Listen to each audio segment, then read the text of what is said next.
ಸ್ನೇಹಿತರಿಗೆ ನಮಸ್ಕಾರ. ಪ್ರತಿ ವರ್ಷದಂತೆ ಕಳೆದ 25 ವರ್ಷಗಳಿಂದ ನಾವೆಲ್ಲರೂ ಕೂಡ ನಮ್ಮ ನೆಚ್ಚಿನ ಪ್ರೀತಿಯ ನಾಯಕರಾದಂಥ KH ಪಿಳ್ಳಪ್ಪನವರ ಹುಟ್ಟುಹಬ್ಬವನ್ನು ಸರಳವಾಗಿ ಅರ್ಥಪೂರ್ಣವಾಗಿ ನೆರವೇರಿಸಿಕೊಂಡು ಬರ್ತಾ ಇರ್ತಕ್ಕಂಥ ನಾವೆಲ್ಲರೂ ಕೂಡ ಇವತ್ತು ಅವರ ಹುಟ್ಟುಹಬ್ಬಕ್ಕೆ ಪ್ರತಿ ವರ್ಷದಂತೆ SRR ಆಸ್ಪತ್ರೆಯಲ್ಲಿ ಹಣ್ಣು ಮತ್ತು ಅಲ್ಲಿ ಹಣ್ಣು ಹಂಪಲುಗಳನ್ನು ನಮ್ಮ ರೋಗಿಗಳಿಗೆ ನೀಡುವ ಮುಖಾಂತರ ಮತ್ತು ನಮ್ಮ ಇಲ್ಲಿನ ಉಸ್ತುವಾರಿಯನ್ನು ನಮ್ಮ ಬ್ಲಾಕ್ ಪ್ರೆಸಿಡೆಂಟ್ ಪ್ರಸಾದ್ ಬಾಬು ಅವರು ಮತ್ತು ಜಯದೇವ್ ಅವರು, ಉದಯಶಂಕರ್ ಅವರು, ಸೋಮಶೇಖರ್ ಅವರು ಇಲ್ಲಿನ ದೇವಸ್ಥಾನದ ಉಸ್ತುವಾರಿ ವಹಿಸಿಕೊಂಡಿದ್ದರು.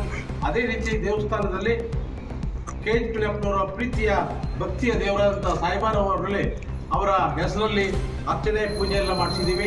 ಅವರಿಗೆ ಆರೋಗ್ಯ, ಮುಂದಿನ ದಿನಗಳಲ್ಲಿ ಇನ್ನೂ ಉನ್ನತ ಮಟ್ಟದ ರಾಜಕೀಯ ಸವಲತ್ತುಗಳು ಮತ್ತು ರಾಜಕೀಯ ಉಸ್ತುವಾರಿಗಳು ಸಿಗಲಿ ಅಂತಕ್ಕಂಥ ರೀತಿಯಲ್ಲಿ ಕೋಲಾರ ಜಿಲ್ಲಾ ಕಾಂಗ್ರೆಸ್ ಸಮಿತಿ ವತಿಯಿಂದ ನಾವೆಲ್ಲರೂ ಒಟ್ಟುಗೂಡಿ ದೇವರಲ್ಲಿ ಪ್ರಾರ್ಥನೆ ಮಾಡಿದ್ದೇವೆ. ಇದಾದ ನಂತರ ನಾವು ಬೆಂಗಳೂರಿಗೆ 1 ಗಂಟೆಗೆ ತೆರಳಿ ಅವರ ಸ್ವಗೃಹದಲ್ಲಿ ಅವರನ್ನು ನಾವು ಹುಟ್ಟಿದ ಹಬ್ಬದ ಆಚರಣೆಯ ಅವರಿಗೆ ಶುಭವನ್ನು ಕೊಡ್ತಕ್ಕಂಥ ಕೆಲಸವನ್ನು ಮಾಡಲಿದ್ದೇವೆ. ಇದೇ ಸಂದರ್ಭದಲ್ಲಿ ಮತ್ತಿನ್ನೊಂದು ಒಂದು ಸಂತೋಷದ ವಿಚಾರ, ಕೋಲಾರ ಜಿಲ್ಲೆಗೆ ನಮ್ಮ ನಾಯಕರು ಸಿದ್ದರಾಮಣ್ಣವರು, DK ಶಿವಕುಮಾರ್ ಅವರು, KH ಪಿಳ್ಳಪ್ಪನವರ ಸರ್ವ ಪ್ರಯತ್ನದಿಂದ KC ವ್ಯಾಲಿ ನೀರನ್ನು ಕಳೆದ ಸಿದ್ದರಾಮಣ್ಣವರ ಆಳ್ವಿಕೆ ಸಂದರ್ಭದಲ್ಲಿ ಕೊಳ್ಳಲಾಗಿತ್ತು. ಈಗ ನಿನ್ನೆ ಭರವಸೆಗಳನ್ನು ನಮ್ಮ SN ನಾರಾಯಣಸ್ವಾಮಿ ಅವರು ಘೋಷಣೆ ಮಾಡಿದ್ದಾರೆ. ಕೋಲಾರಕ್ಕೆ ಮೆಡಿಕಲ್ ಕಾಲೇಜನ್ನು ಕೊಡ್ತಕ್ಕಂಥದ್ದು ಮತ್ತು ರಿಂಗ್ ರೋಡನ್ನು ಘೋಷಣೆ ಮಾಡ್ತಕ್ಕಂಥದ್ದು ಇದೆ ಅಂತ ಒಂದು ಸಂತೋಷದ ವಿಚಾರವನ್ನು ಘೋಷಣೆ ಮಾಡಿದ್ದಾರೆ. ಅದು ಕೂಡ ನಮಗೆ ಬಹಳ ಸಂತೋಷದ ವಿಚಾರ ಆಗಿರ್ತದೆ.